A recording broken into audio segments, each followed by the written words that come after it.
दादा, तुम्ही काय करता? मी ते शेती करतो बाळा. पण इथं तर सगळ्यांनी शेती सोडून दिली. मी शेती सोडली तर सगळ्यांचे पोट कसे भरेल? अन्न पाहिजे तर कोणाला तरी शेती करावीच लागेल ना.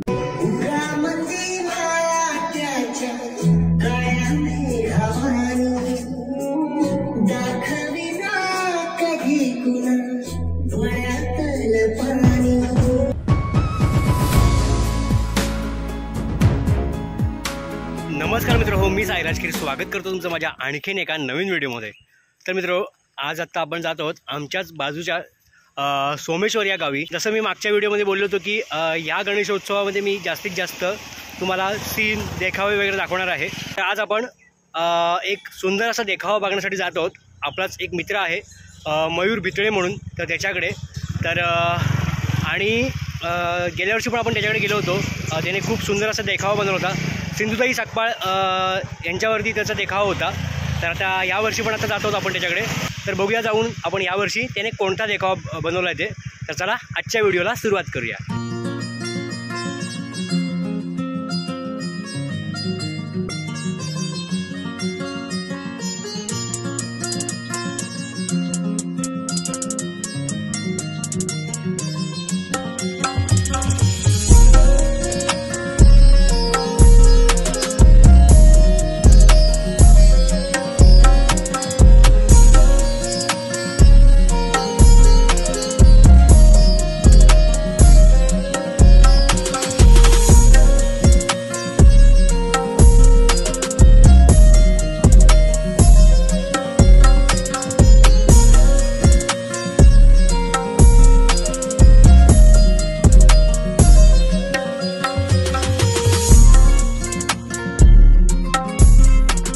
बाप्पाचं दर्शन घेतलं.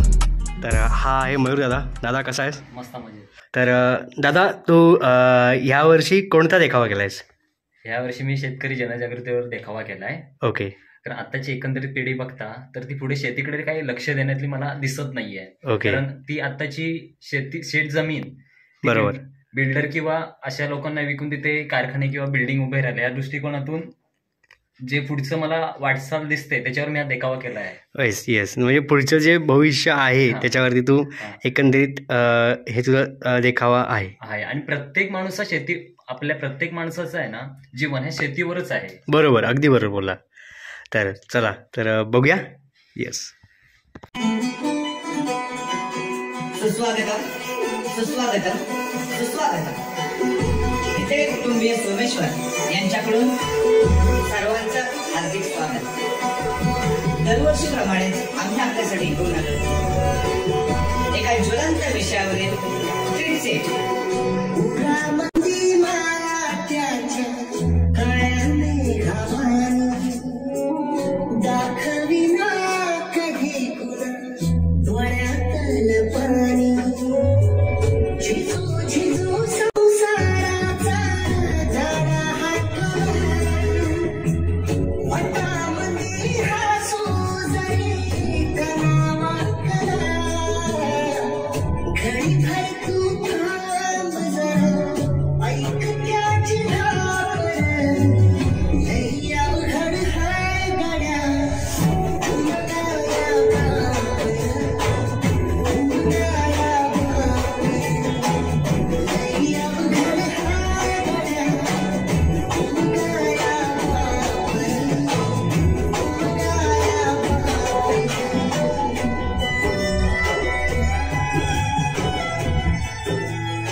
दादा, तुम्ही काय करता? मी ते शेती करतो बाळा. पण इथं तर सगळ्या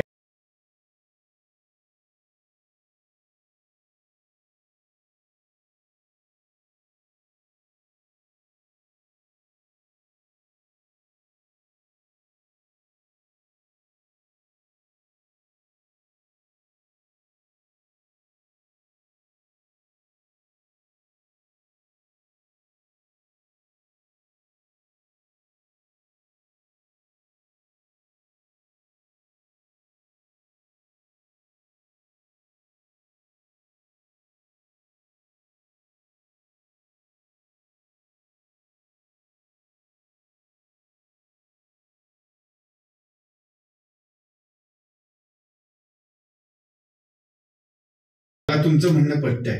मी उद्याच बिल्डरच्या कानावरती ह्या सगळ्या गोष्टी घालतो.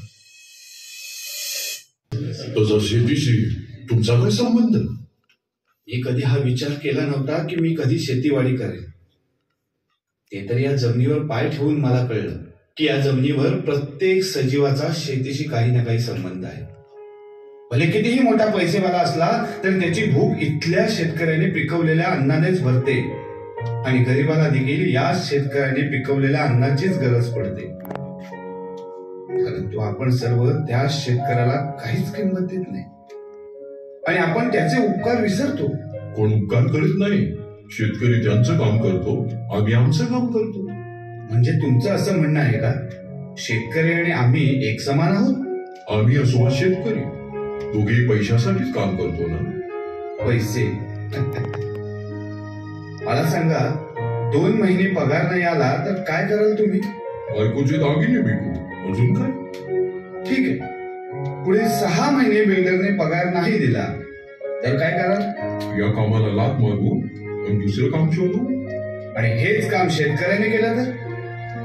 पगारवाढ नाही झाली तर लोक रस्त्यावरती येतात, आंदोलन करतात. पण आमचा शेतकरी वर्षानुवर्ष मोबदला नाही मिळाला तरी शेतकरी शेती करणं सोडत नाही. प्रत्येक दिवशी, प्रत्येक वर्षी शेतकरी त्याच आशेने आणि त्याच उमेदीने मातीमध्ये बियाणं पेरतो की यावर्षी तरी आपल्याला सगळ्याचा फायदा होईल. मग शेतकरी आणि आपण एकसारखे कसे झालो? तुझा विचार काय? म्हणजे आम्ही पण आमचं काम सोडून शेती करतो? असा मुळीच विचार करू नका. तुम्हाला काय वाटतं, शेती करणं म्हणजे भातुकलीचा खेळ आहे? हे एक जमिनीचं आणि माणसाचं एक सुंदर नातं आहे. हे असं एक विज्ञान आहे की शास्त्रज्ञ पण समजू शकत नाही. हे फक्त एक शेतकरीच समजू शकतो. आणि तो शेतकरी जेव्हा आत्महत्या करतो तेव्हा ती लोकांसाठी एक फक्त बातमी असते. पण त्याने आत्महत्या का केली ते जाणून घ्यायचा कोणीही प्रयत्न करत नाही. एका शेतकऱ्याच्या मरणाने पूर्ण देशाचं किती नुकसान होतं याचा अंदाज या लोकांना नाही. जेव्हा कांदा एकच असेल आणि खाणारे लोक जास्त असतील तेव्हा किमती वाढलेल्या असतात आणि जेव्हा किमती वाढतात तेव्हा भेसळीचं प्रमाण वाढतं. मग त्या भेसळीचा परिणाम तुमच्या आरोग्यावर आणि जीवनावर होतो. त्याची किंमत हॉस्पिटलमध्ये आपल्याला चुकवावी लागते. जमिनीच्या किमती वाढतात पण शेतकऱ्यांना विचारणारं कोणी नाही. त्या शेतकऱ्यांच्या जमिनीवर इमारती आणि कारखाने उभे राहतील परंतु अन्न कुठे उगवणार? आज कोणताही शेतकरी हा विचार करत नाही की त्याचा मुलगा शेतकरी बनेल. नवीन पिढीला शेतीविषयी काहीच माहिती नाही आणि असंच चालू राहिलं तर पुढच्या पिढीला शेती फक्त पुस्तकात वाचायला मिळेल. एक काळ असा होता जेव्हा शेतकरी गर्वाने जीवन जगायचा. आज तो शेतकरी घाबरून जीवन जगत आहे. जमिनीत बी पेरलं तर पाणी न मिळण्याचं टेन्शन, पाणी मिळालं तर जमिनीतून पीक उगवण्याचं टेन्शन, पीक उगवलंच तर कीड न पडण्याचं टेन्शन आणि या सर्व टेन्शन मधून पीक चांगलं झालंच तर खराब होऊ नये म्हणून ते कवडीमोल भावाने विकलं जातं आणि दुकानदार 10 पटीपेक्षा जास्त भावाने विकतात. जो अन्न पिकवतो तो त्रासलेला आहे आणि जो खरेदी करतो तो देखील त्रासलेला आहे. तुम्हाला माहित आहे का हे सगळं का होतंय? आपण जाणून बुजून शेतकऱ्याशी नातं तोडलंय. त्याला आपण आपलंही केलेलं नाहीये आणि परकही केलेलं नाही. म्हणजे हा तुमचा प्रश्न सरकारला आहे? नाही, आपल्या सर्वांना आहे. सरकार कोण आहे सांगा? शेतकऱ्याचं रक्षण करणं ही फक्त सरकारची जबाबदारी नाहीये, प्रत्येक नागरिकाची.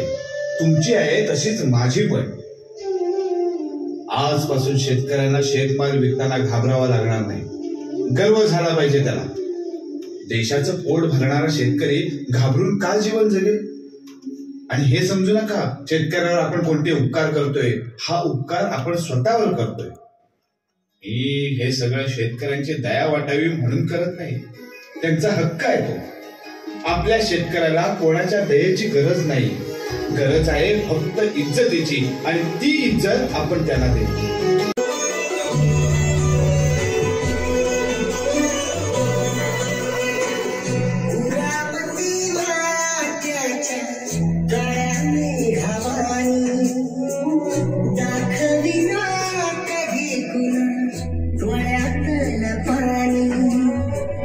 झिजू झिजू